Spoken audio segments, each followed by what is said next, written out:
ਅਗਲੀ ਜਿਹੜੀ ਹਰਜੋਤ ਸਿੰਘ ਦੀ ਗੱਲ ਕਰਦੇ ਜਾਈਏ, ਰਾਸ਼ਟਰਪਤੀ ਟਰੰਪ ਹੁਣਾਂ ਦਾ ਇੱਕ ਹੋਰ ਝੂਠ ਫੜ ਹੋਇਆ।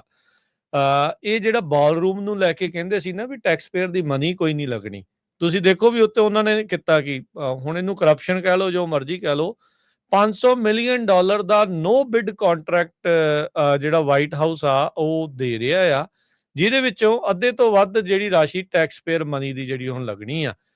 ਜਿਸ ਨੂੰ ਇਹ ਕਹਿ ਕੇ ਪ੍ਰਚਾਰਿਆ, ਜਦੋਂ ਈਸਟ ਵਿੰਗ ਨੂੰ ਵਾਈਟ ਹਾਊਸ ਦੇ ਨੂੰ ਢਾਇਆ ਟਰੰਪ ਨੇ, ਉਹਨਾਂ ਨੇ ਕਿਹਾ ਵੀ ਇਹਦੇ ਵਿੱਚ ਤਾਂ ਜੀ ਰੁਪਈਆ ਵੀ, ਸੈਂਟ ਵੀ ਇੱਕ ਵੀ ਉਹ ਟੈਕਸ ਪੇਅਰ ਦਾ ਨਹੀਂ ਲੱਗਣਾ। ਤਾਂ ਹੁਣ ਕਹਿੰਦੇ ਵੀ ਇਹ ਜਿਹੜਾ ਸੀਕ੍ਰੇਟ ਐਗਰੀਮੈਂਟ ਆ ਉਹ ਵਾਈਟ ਹਾਊਸ ਦੇ ਆਫਿਸ ਦੇ ਜ਼ਰੀਏ ਕੀਤਾ ਗਿਆ। ਸੇਮ ਉਸੇ ਤਰੀਕੇ ਦੇ ਨਾਲ ਰਿਫਲੈਕਟਿੰਗ ਪੂਲ ਦੇ ਵਿੱਚ ਆਪਣੇ ਕਿਸੇ ਮਿੱਤਰ ਨੂੰ ਜਾਂ ਕਹਿ ਲਓ ਵੀ ਉਹਨੂੰ ਪੇਂਟ ਕਰਨ ਦਾ ਥੱਲੇ ਜਿਹੜਾ ਕੰਟਰੈਕਟ ਆ ਉਹ ਦੇ ਦਿੱਤਾ, ਤੇ ਹੁਣ $500 ਮਿਲੀਅਨ ਦਾ ਨੋ ਬਿਡ ਕੰਟਰੈਕਟ, ਉਹਦੇ ਉੱਤੇ ਬੋਲੀ ਵੀ ਜਿਹੜੀ ਉਹ ਨਹੀਂ ਲਾਈ ਗਈ, ਜਿਹਨੂੰ ਜੀ ਕੀਤਾ ਆਪਣੀ ਮਰਜ਼ੀ ਦੇ ਨਾਲ ਉਹਨਾਂ ਨੇ ਦੇ ਦੇਣਾ। ਇਹ ਕਹਿੰਦੇ ਵੀ ਜਿਹੜਾ ਕੌਨਫੀਡੈਂਸ਼ੀਅਲ ਕੰਟਰੈਕਟ ਆ ਕਲਾਰਕ ਕੰਸਟਰਕਸ਼ਨ ਜਿਹੜੀ ਆ ਉਹਨੂੰ ਸਾਹਮਣੇ ਆਇਆ। ਇਹ ਵਾਈਟ ਹਾਊਸ ਨੇ ਐਕਸਕਲੂਸਿਵ ਰਿਪੋਰਟ, ਵਾਸ਼ਿੰਗਟਨ ਪੋਸਟ ਨੇ ਜਿਹੜੀ ਐਕਸਕਲੂਸਿਵ ਰਿਪੋਰਟ ਜਿਹੜੀ ਉਹ ਜਾਰੀ ਕੀਤੀ ਆ।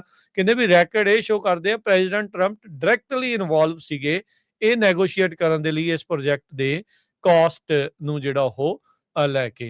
ਇਸ ਟਾਈਮ ਅਮਰੀਕਨ ਸਟੇਟ ਫੇਅਰ ਇਹਨਾਂ ਨੇ ਉੱਥੇ ਕਰ ਰਹੇ ਆ, ਤੇ ਲੋਕ ਉੱਥੇ ਆ ਨਹੀਂ ਰਹੇ, ਬਹੁਤ ਘੱਟ ਲੋਕ ਜਿਹੜੇ ਉੱਥੇ ਪਹੁੰਚ ਰਹੇ ਆ।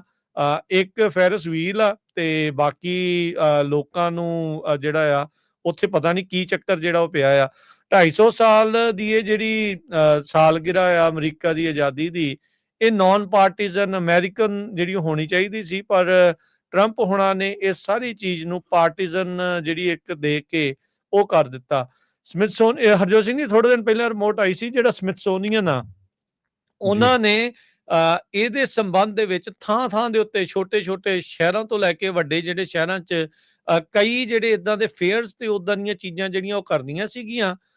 ਉਹਨਾਂ ਨੇ ਕਈ ਮਿਲੀਅਨਸ ਆਫ ਡਾਲਰ ਜਿਹੜੇ ਡੋਨੇਸ਼ਨਸ ਵੀ ਇਕੱਠੀਆਂ ਜਿਹੜੀਆਂ ਉਹ ਕਰਤੀਆਂ ਲੋਕਾਂ ਤੋਂ, ਪਰ ਅਖੀਰ ਦੇ ਵਿੱਚ ਟਰੰਪ ਹੁਣੀ ਲਾਸਟ ਮਿੰਟ ਦੇ ਉੱਤੇ ਆਏ, ਉਹ ਕਹਿੰਦੇ ਵੀ ਤੁਹਾਨੂੰ ਜਿਹੜਾ ਉਹ ਦੇਣਾ ਨਹੀਂ। ਉਹਨਾਂ ਨੂੰ ਕਿਸੇ ਤਰੀਕੇ ਦੇ ਪਰਮਿਟ ਹੀ ਜਿਹੜੇ ਉਹ ਇਸ਼ੂ ਨਹੀਂ ਸੀ ਦਿੱਤੇ ਕਿਤੇ ਜਿਹੜੇ ਉਹ ਜਾ ਰਹੇ। ਫਿਰ ਇਵੈਂਚੁਅਲੀ ਉਹਨਾਂ ਨੇ ਆਪਣਾ ਉਹ ਜਿਹੜਾ ਪ੍ਰੋਜੈਕਟ ਆ ਇਸ 250 ਸਾਲ ਨੂੰ ਮਨਾਉਣ ਵਾਲਾ, ਉਹਨੂੰ ਵਿੱਚੇ ਹੀ ਰੱਦ ਕਰਨਾ ਪਿਆ। ਤੇ ਟਰੰਪ ਹੁਣਾਂ ਨੇ ਜਿਹੜੀ 250 ਸਾਲ ਵਾਲੀ ਇੱਕ ਆਪਣੀ ਕਮੇਟੀ ਜਿਹੜੀ ਉਹ ਬਣਾਈ ਆ, ਉਹਦੇ ਤਹਿਤ ਇਹ ਹੁਣ ਕੰਟਰੈਕਟਸ ਤੇ ਉਹ ਸਾਰੀਆਂ ਚੀਜ਼ਾਂ ਜਿਹੜੀਆਂ ਚੱਲ ਰਹੀਆਂ। ਤੇ ਆ ਹੁਣ ਨਵਾਂ ਜਿਹੜਾ ਖੁਲਾਸਾ ਸਾਹਮਣੇ ਆਇਆ ਆ ਵੀ $500 ਮਿਲੀਅਨ ਦਾ ਜਿਹੜਾ ਪ੍ਰੋਜੈਕਟ ਆ ਨੋ ਬਿਡ, ਵੀ ਕੋਈ ਬੋਲੀ ਲੱਗੇ ਵਗੈਰਾ ਆਪਣੀ ਮਰਜ਼ੀ ਦੇ ਨਾਲ ਕਲਾਰਕ ਕੰਸਟਰਕਸ਼ਨ ਨੂੰ ਦੇਤਾ, ਜਿਹਦੇ ਵਿੱਚ ਪ੍ਰੈਜ਼ੀਡੈਂਟ ਖੁਦ ਇਨਵੋਲਵ ਹੋਏ ਆ ਨੈਗੋਸ਼ੀਏਸ਼ਨ ਦੇ ਵਿੱਚ। ਤੇ ਉਹਦੇ ਵਿੱਚੋਂ ਇਹ ਵੀ ਪਤਾ ਲੱਗ ਰਿਹਾ ਵੀ ਅੱਧੇ ਤੋਂ ਵੱਧ ਜਾਂ ਅੱਧੀ ਜਿਹੜੀ ਮਨੀ ਆ ਉਹ ਟੈਕਸ ਪੇਅਰ ਨੂੰ ਜਿਹੜੀ ਇਵੈਂਚੁਅਲੀ ਦੇਣੀ ਪਊਗੀ, ਜੋ ਕਿ ਇਹ ਕਹਿ ਕੇ ਪ੍ਰਚਾਰ ਕੀਤਾ ਜਾਂਦਾ ਰਿਹਾ ਸੀਗਾ ਵੀ ਇਹ ਸਾਰਾ ਡੋਨੇਸ਼ਨਸ ਦੇ ਨਾਲ ਬਣਨ ਜਾ ਰਿਹਾ ਹੈ। ਜੀ।